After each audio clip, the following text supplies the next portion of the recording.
based on our experience, the most important is never agree to occupation.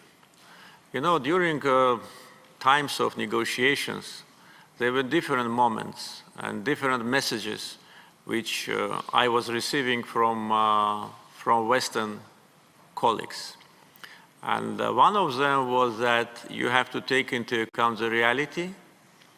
Azerbaijan lost the first Karabakh war, and your, actions must be based on the reality. There have been attempts to, advise us that we need to consider issue related to our territorial integrity. And I was always saying no. I was saying that never Azerbaijan, myself and the people of Azerbaijan will agree to create another Armenian fake state on our territory, never. If necessary, we will fight until the death. And my comments sometimes were interpreted as very hostile, aggressive. I was always criticized for rhetorics. Armenian leaders always were praised for being constructive. Yes, they were constructive. They wanted to seal the occupation. They wanted us to agree to give independence to separatists in Nagorno-Karabakh. They wanted to keep big part of our territory, particularly territory between former Nagorno-Karabakh autonomous oblast and Armenia under their control.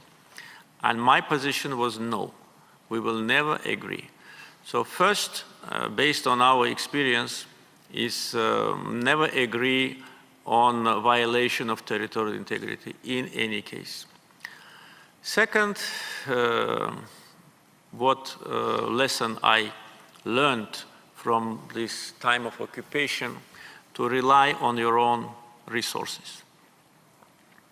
Third, do not rely on international organizations' decisions and resolutions. They don't have any value.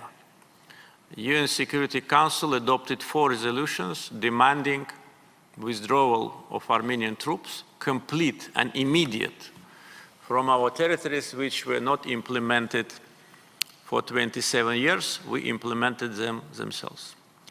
And those who adopted those resolutions, 3 countries, permanent members of Security Council, were co-chairs of the Minsk group. And I was telling also them, why don't you implement resolutions which you adopted? And the answer was obvious.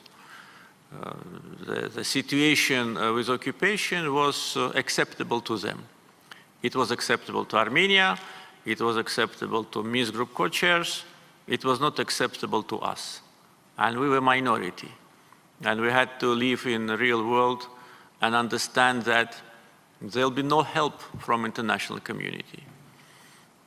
I'm talking now not about situation in Ukraine, it's a little bit different in this respect, but about us. And of course, we needed to have strong army, but for that we needed strong economy. So everything was done consequently, one after another or sometimes in parallel. And we needed new generation of those who will go until the death to defend their homeland. And that generation was raised. And those who fought and died for Karabakh, absolute majority of them have never seen Karabakh. The young generation, patriotic, with high motivation. Of course, the most important is to have strong army. And we did it. And that was #1 for me as president for all years. That's why our military spendings were #1 in comparison with other. #2 was education. But that was also important, because without that, you will not raise patriotic people who will go and return the lands back. And of course, the high motivation. We were motivated, we were ready to go until the end, regardless who will be on Armenian side. And we recognized that there'll be a lot on Armenian side. And it happened, but it did not stop us. And during the war, I was saying that I'm ready to stop publicly many times when Armenian Prime Minister gives me a timetable for withdrawal. We did not want this war. And we fought on our territory. And he always refused. But when he agreed on 9 November to give us a date to, that was already after we liberated Shusha. Then we stopped. We did not fight any extra hour because we didn't want people to die.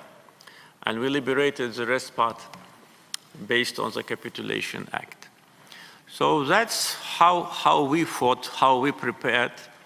And if you ask me what are the most important among all of them, I would say absolutely confident it is a spirit. This is the most important. You will never win a country or people who have a spirit to defend themselves. It can be only temporary. And we demonstrated it, and now we are proud of that. And we support territorial integrity of Ukraine, of all other countries. Do it publicly. Do not hide behind the big trees. We say what we mean. Yes, we have good relations with Russia, but with Ukraine we also have good relations.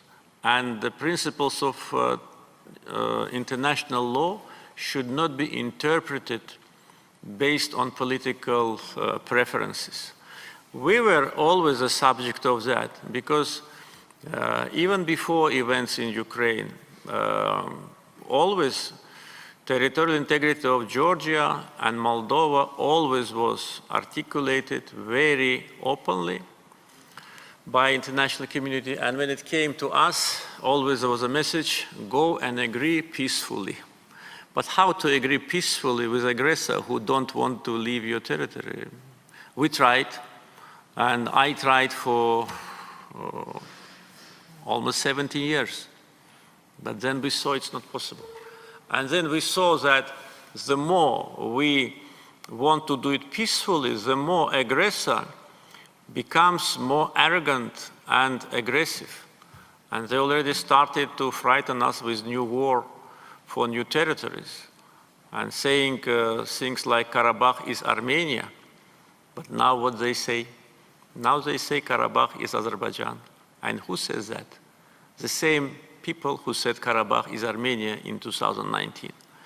We created new reality with our own, how to say, hands and with our soul.